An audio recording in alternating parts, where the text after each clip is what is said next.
अपने चाचा पशुपति पारस के मंत्री बनाने पर चिराग पासवान ने कटाक्ष किया। चिराग ने कहा कि अपने नेताओं की कुर्बानी देकर मेरे चाचा पशुपति को नीतीश ने बनवाया मंत्री। आशीर्वाद यात्रा पर निकले लोजपा अध्यक्ष चिराग पासवान ने गुरुवार को कहा कि जिस तरह से मुख्यमंत्री नीतीश कुमार ने एक व्यक्ति को केंद्रीय मंत्रिमंडल से दूर रखने और अपने कुर्सी बचाने के लिए अपने ही नेताओं और पार्टी को कमजोर किया है, उसके लिए जदयू में कभी भी टूट देखने को मिल सकती है। समस्तीपुर में जमुई के सांसद चिराग ने कहा कि मुझे कभी भी मंत्री पद की लालसा नहीं थी, लेकिन मुझे अभी भी यह नहीं पता कि मेरे चाचा पशुपति कुमार पारस को किस पार्टी के कोटे से केंद्रीय मंत्रिमंडल में शामिल किया गया है।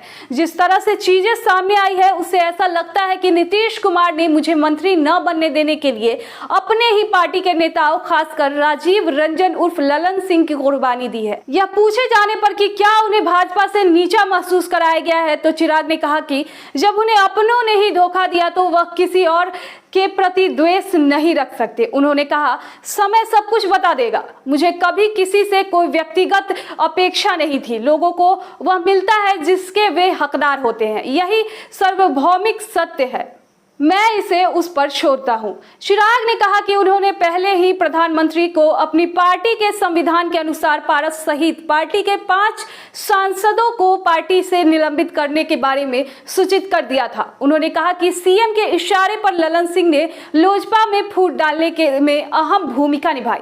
इसके लिए जदयू ने अपनी पार्टी के अंदर जारी उथल पुथल को दरकिनार कर दिया। इसकी वजह से राज्य में मध्यावधि चुनाव हो सकते हैं। लोजपा नेता ने कहा कि पशुपति पारस को मंत्री बनवाने के लिए नीतीश कुमार ने काफी नीचे तक झुकते हुए समझौता किया, यहाँ तक कि इसके लिए वह ललन सिंह के मंत्री पद तक की कुर्बानी देने को तैयार हो गए। इससे जदयू के अंदर असंतोष पैदा हो गया है और पार्टी में टूट हो सकती है।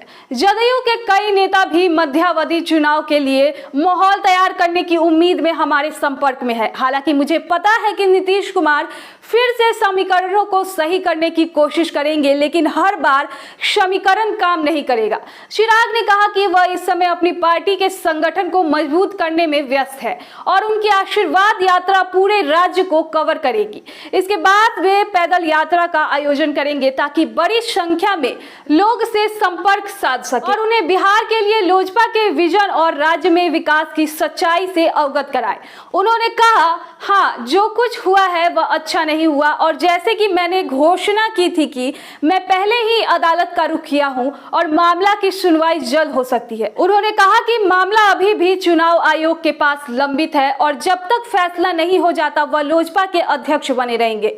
चिराग ने कहा, किसी को भी मंत्री बनाना प्रधानमंत्री का विशेषाधिकार है। मैंने लोकसभा अध्यक्ष को पार्टी के संविधान का हवाला देते हुए पारस गुट को विधायक दल के नेता का दर्जा देने के उनके फैसले की समीक्षा करने के लिए भी पत्र लिखा है। अब मामला कोर्ट में भी है, एक दिन न्याय जरूर होगा। मैंने इस संबंध में पीएम नरेंद्र मोदी को भी पत्र लिखा था और इसी वजह से मुझे आश्चर्य है कि मेरे चाचा किस पार्टी के कोटे से ताल्लुक रखते हैं। वीडियो को लाइक, शेयर और चैनल को सब्सक्राइब करना ना